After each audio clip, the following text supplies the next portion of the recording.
మీలో ఎంతమందికి గోంగూర పచ్చడి అంటే ఇష్టం రా? నాకైతే ఒకప్పుడు గోంగూర పచ్చడి అంటే అస్సలకి ఇష్టం ఉండేది కాదురా. ఒకసారి కడపకి వెళ్ళినప్పుడు బిర్యానీ తీసుకున్నప్పుడు దాని కాంబినేషన్ గోంగూర పచ్చడి ఇస్తారు. బిర్యానీలోకి గోంగూర పచ్చడి వేసుకుని తింటే చాలా బాగుందన్నమాట టేస్ట్. ఇంటికి వచ్చిన తర్వాత మా అమ్మని కూడా అడిగి చెప్పించుకున్నాను అనమాట. చాలా బాగుంది టేస్ట్. చేసుకోవడం కూడా చాలా సింపుల్ రా. ఎలా చేసుకోవాలో చూసేద్దాం రండి.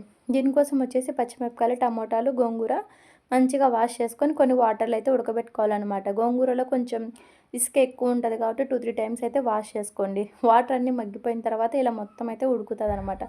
మిక్సీ పట్టుకుంటే అంత టేస్ట్ ఉండదురా. ఈ గోంగూర దంచుకుంటేనే చాలా బాగుంటుంది టేస్ట్. ఫస్ట్ పచ్చిమిరపకాయలు, ఉప్పు, పసుపు వేసుకొని మంచిగా మెత్తగా అయితే దంచుకోవాలన్నమాట.